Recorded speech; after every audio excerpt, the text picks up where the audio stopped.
नमस्कार। आज हम बीदर की पहली कमर्शियल पायलट मिस पूजा के साथ हैं और उनसे हम जानना चाहेंगे कि उन्होंने इस प्रोफेशन को क्यों चुना और उनका इंस्पायरिंग कौन थे और किस वजह से। तो really welcome madam, and I believe कि आप एक इंस्पायर एंड आइडियल बनने वाले हैं या हैं इस वक्त भी गर्ल्स के लिए, बीदर के लिए। तो आपका ये सफ़र पायलट बनने का फ्रॉम बीदर से स्टार्ट हुआ है। आपकी एजुकेशन कहाँ पे हुई? Thank you so much for having me. मेरे एजुकेशनल बैकग्राउंड के बारे में अगर मैं बात करूँ तो मेरी स्कूलिंग मैंने बीदर से ही की है। I studied in GNDPS, Guru Nanak Dev public school, till 10th grade. उसके बाद मुझे साइंस परस्यू करना था तो 11th एंड 12th मैंने अपनी साइंस में की from Dharwad. And post that जैसे मेरा 12th ख़त्म होने वाला था, आई रियलाइज्ड कि मुझे साइंस बैकग्राउंड, साइंस फील्ड में कंटिन्यू नहीं करना है। तो फिर मैंने उसके बाद बैचलर्स इन बिज़नेस एडमिनिस्ट्रेशन किया बैंगलोर से, आचार्य इंस्टीट्यूट से। एंड उसके बाद मुझे MBA करना था। That was the plan. I wanted to do luxury brand management, but then covid hit us all and we were all at home, lockdown था, तो I couldn't join any good university. तो घर पे ही थी मैं, and घर पे बैठे बैठे कुछ तो करना था। तो I also tried studying for UPSC for a bit. That also picked my interest at that point in time. But फिर उसके बाद मुझे वो पाथ सही नहीं लगा अपने लिए उस पॉइंट इन टाइम में। तो I wanted to do something else. And मैं बचपन से ऐसी हूँ, मुझे हमेशा कुछ एक्साइटिंग या चैलेंजिंग करना होता था। तो बचपन में भी जैसे कोई आके पूछता मुझसे कि आपको क्या बनना है, मैं उनको मैं कभी ऐसे आंसर नहीं देती कि मुझे डॉक्टर बनना है, मुझे इंजीनियर बनना है। मैं हमेशा ऐसे I used to come up with weird professions. जैसे I remember there was this period in time when I was in middle school and I was obsessed with becoming an animal psychologist. What even is that, right? मैं इतनी छोटी थी, मैं शायद 10 साल की कुछ थी, मैं समझ भी नहीं पाई होंगी शायद उस प्रोफेशन को ठीक से। And yet I wanted to do that. Why? Just because it was something different and it was related to animals which I have always loved. I have always loved animals. I have had so many pets at home, right? तो मैं उसकी रट लगा के बैठ गई कि मुझे वो बनना है, बनना है, हाँ बनना है।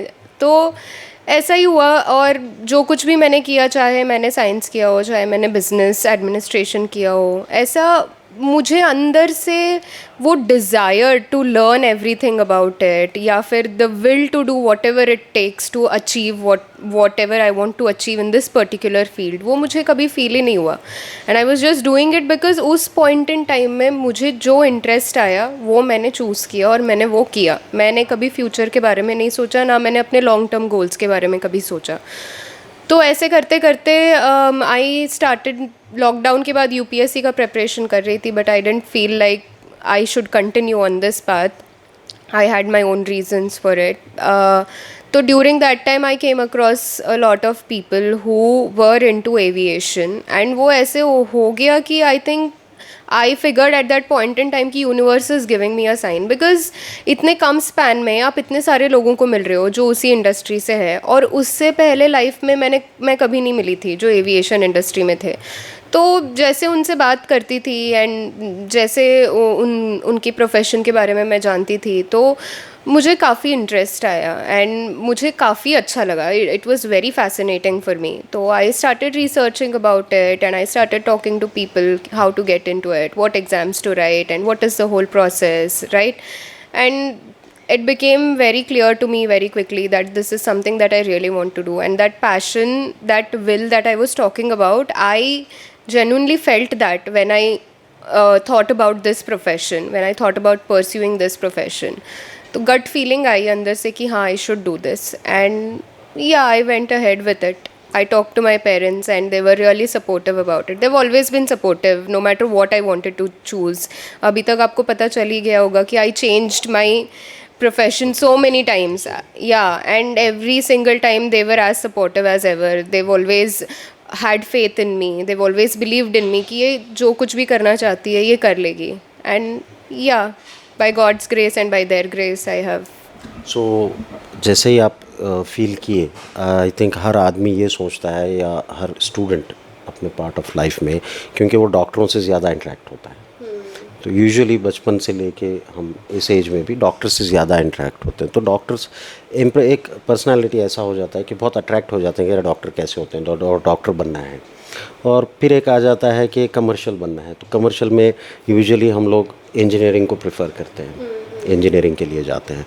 तो आपके दिमाग में मतलब प्लेन एक ऐसी सर्विस है, एयरक्राफ्ट, जो हम रेयरली यूज़ करते हैं, it's not so common, either we go by car or somewhere, but for a far distance definitely we are going by aircraft. Nowadays it have become very easy.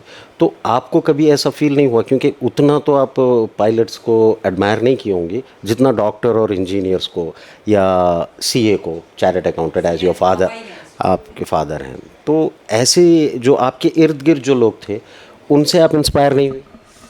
नहीं, जैसे मैंने बोला कि of course I have immense respect for doctors and for everybody else जो भी अपना profession अपने passion के अकॉर्डिंग चूज़ करते हैं। I have immense respect for them. In fact my grandfather, my mother's father was also a doctor, तो my mother also wanted me to be a doctor, but I just never felt that will to do that. मतलब हाँ, सुनती थी बचपन से कि वो doctor है, वो इंजीनियर है। आई थिंक कहीं ना कहीं वही चीज़, उसी चीज़ ने मुझे डिमोटिवेट भी किया वो परस्यू करने से, because that is something I have been hearing since I was a kid. हर कोई, मैं सुनती हूँ कि इंजीनियर बन रहे हैं, डॉक्टर बन रहे हैं, उसमें कोई बुरी बात नहीं है, बट मैं इतना ज़्यादा उस चीज़ को सुन चुकी थी कि अब मुझे ऐसे लगता था कि ऑलरेडी इतने सारे लोग हैं, तो अब मैं भी एक बन के मुझे उस लाइन में ही नहीं जाना है। मुझे कुछ ऐसा करना है जो शायद किसी ने सुना ही नहीं होगा, जो इतना कॉमन नहीं होगा। तो दैट हैज़ ऑलवेज बिन माई गोल कि So your idea was to be unique.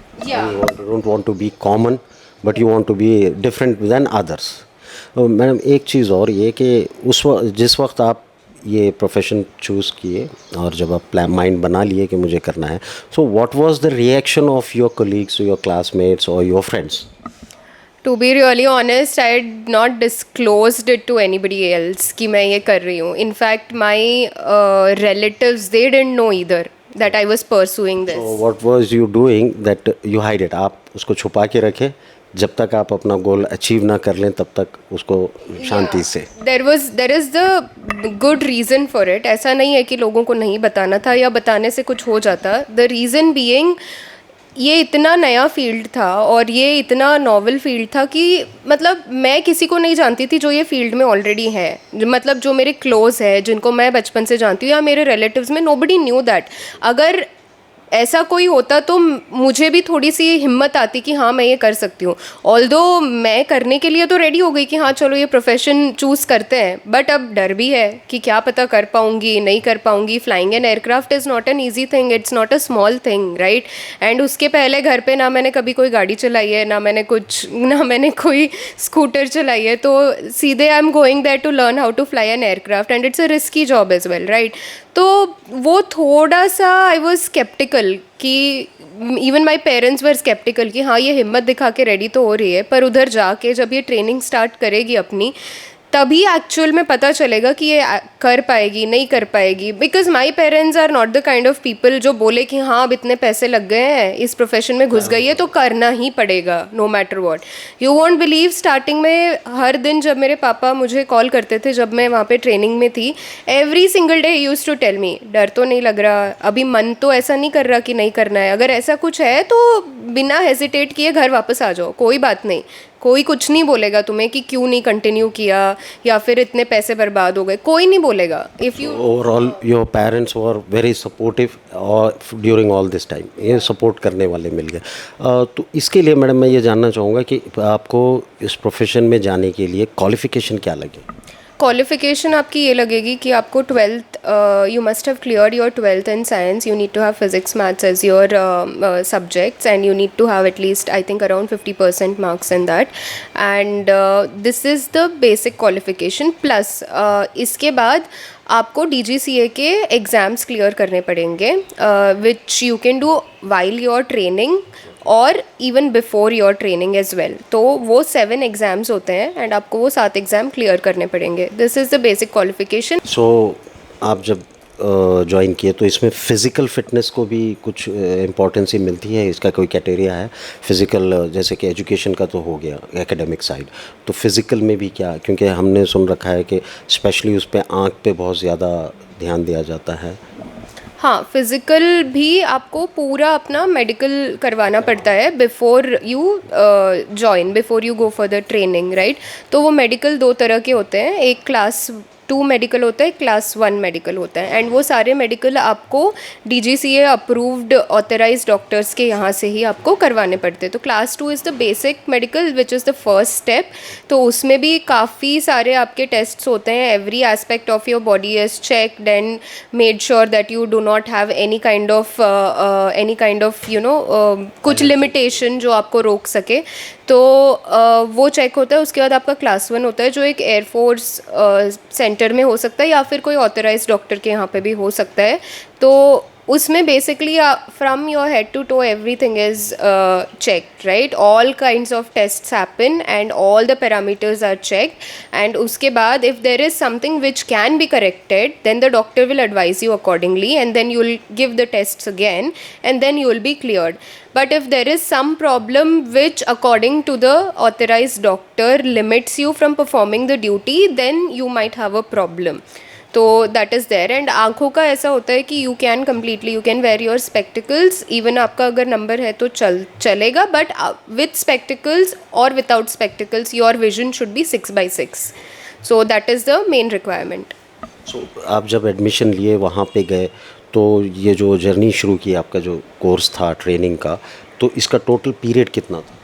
So there is no specified period as such, वो होता ट्रेनिंग आवर्स के बेसिस पे है। आपको 200 आवर्स फ्लाई करना पड़ता है टू गेट योर लाइसेंस। तो वो 200 आवर्स चाहे आप 6 महीने में कंप्लीट कीजिए, चाहे आप 1 साल में कीजिए, चाहे आप 2 साल में कीजिए, वो कम्प्लीटली डिपेंड करता है on various factors such as जहाँ पे आपका ट्रेनिंग सेंटर है वहाँ का वेदर कैसा है, और वहाँ पे एयरक्राफ्ट्स कितने अवेलेबल है, वहाँ पे इंस्ट्रक्टर्स कितने अवेलेबल है। तो it depends on all of these factors a lot, क्योंकि सिंस वी आर ट्रेनिंग हम ऑल काइंड्स ऑफ वेदर में ऑपरेशंस नहीं कर सकते हैं। उसके भी कुछ रूल्स एंड रेगुलेशंस होते हैं कि आप किस वेदर में एज अ ट्रेनी आप फ्लाई कर सकते हो और किस वेदर में आप नहीं कर सकते हो। तो ये 200 आवर्स आपको कंप्लीट करने के लिए कितना टाइम लगा, मतलब इन डेज आप बता सकते? मुझे कंप्लीट करने के लिए आई टुक अराउंड 2 years, और उसमें भी कुछ महीने I was not flying, but overall time अगर मैं बताऊँ सिंस आई जॉइंड तो it took me 2 years।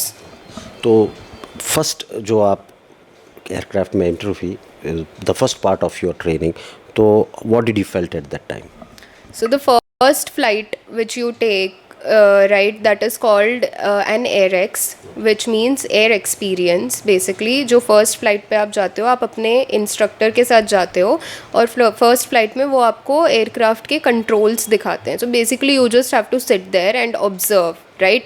And वो आपको कंट्रोल्स दिखाएंगे, वो आपको बेसिक मैनूवर्स दिखाएंगे, और फिर आपको फील करवाएंगे बेसिकली कि how it feels to be in the cockpit and how the aircraft works, right. तो that experience was honestly I was scared. जाने से पहले तो काफ़ी डर था, मुझे ऐसा लग रहा था कि क्या पता टेक ऑफ करने के बाद डर लग जाए, because as a passenger I have travelled of course, लेकिन those are bigger aircrafts, and the way it feels to be in a smaller aircraft as compared to a bigger aircraft is very different. It is entirely different. Everything you feel more than what you would feel in a bigger aircraft, क्योंकि उतनी stability नहीं होती। आपको अगर turbulence भी होगी तो आपको ज़्यादा feel होगा, कोई कंट्रोल्स भी होंगे तो वो आपको ज़्यादा अच्छे से फील होंगे, because it is a smaller aircraft, right. तो आई वॉज स्कैर्ड कि क्या पता टेक ऑफ करने के बाद डर लग जाए, what if I am not able to endure it, what if I am not able to take the pressure on. तो I was scared जाने से पहले, तो I was a little nervous, but as soon as we took off and as soon as we were up in the air, I do not know how, I do not know why, all of that fear vanished, everything vanished, and I was not at all scared, which was surprising to me as well, क्योंकि जो इतना डर लग रहा था on ground वो in air एकदम से ऐसे वैनिश ही हो गया, and I was also surprise कि ये ऐसे कैसे हो गया, but so I completely enjoyed that flight and it was surreal. बहुत ही अच्छा एक्सपीरियंस था, एंड आई थिंक उसी के बाद से आई वाज श्योर कि हाँ this is made for me, I can do this. So after getting the licence, do any company or anyone they approach you or you have to approach them? मतलब professionally आपको commercial pilot का licence मिल गया है, तो अभी क्योंकि अब जॉब होती है, तो या प्राइवेट एयरलाइंस है या जो भी एयरलाइंस है वो लोग कांटेक्ट करते हैं ड्यूरिंग योर ट्रेनिंग ओनली, जैसे कि नॉर्मली तौर पे ऐसे होता है कि कैंपस अपॉइंटमेंट होते हैं, हमारे ग्रेजुएशन के टाइम पे ही जो है कंपनीज आते हैं हमको ज्वाइन करवाने के लिए बोलते हैं, तो क्या एविएशन में और इस ट्रेनिंग में भी ऐसी कुछ चीज़ें हैं? नहीं, तो इसमें ऐसा होता है कि आपको एक बार अगर कमर्शियल्स लाइसेंस मिल गया तो you wait for the companies to come up with the vacancies. तो जैसे ही वो अपनी वैकेंसीज निकालती हैं you apply, and once you apply then there is this whole process that happens. There are multiple rounds that you have to clear to get in. So basically you wait for the vacancies and then you apply. So I hope very good, warm wishes for you for your upcoming future.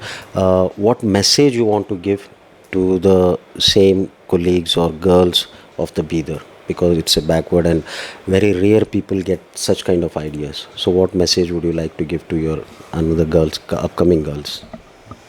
I would only suggest that don't let anything limit whatever it is that you want to do. आजकल तो technologically काफ़ी advanced है बच्चे, तो आपके पास काफ़ी ज़्यादा opportunities है कि आप रिसर्च करें, आप इंटरनेट पे you can make good use of internet by searching about what kinds of professions exist. ऐसे तो काफ़ी सारे प्रोफेशंस होंगे दुनिया में जिसके बारे में हमें पता भी नहीं होगा, और आप प्रॉपर अपना रिसर्च करें, प्रॉपर इन्फॉर्मेशन गैदर करें एंड देखें कि क्या आपका इंटरेस्ट पीक कर रहा है, राइट? तो don't just follow the heard. कोई बोल रहा है आपको कि ये कर लो, कोई बोल रहा है वो कर लो, तो वो सुन के करना बिल्कुल भी नहीं है। Until and unless you feel from within कि oh this is made for me, don't go for it.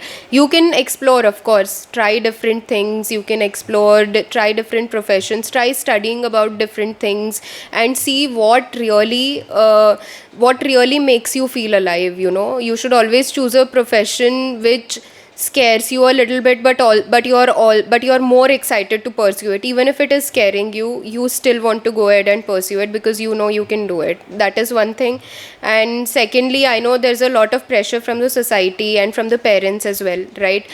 So I would only suggest that I would also request the parents to broaden your horizons. और आप ऐसे मत सोचिए कि एक लड़की है तो वो कुछ नहीं कर सकती, बिकॉज आजकल के ज़माने में लड़कियां सब कुछ कर सकती हैं जो कुछ भी लड़के करते हैं। हाँ, there are certain things which are male oriented or female oriented, but I'm not talking about those things. I'm talking about in general any profession you want to take up. If you feel like your daughter can do it, then don't limit her, right? तो उनको opportunity दीजिए आगे बढ़ने का, उनको support कीजिए, क्योंकि आपके सपोर्ट के बिना आपकी बेटियां कुछ नहीं कर पाएंगी, दैट इज़ फॉर श्योर। चाहे सोसाइटी कुछ भी बोल ले, लोग कुछ भी बोल ले, doesn't matter, but if you are standing behind her and if you are supporting her, then anything is possible, she can achieve anything.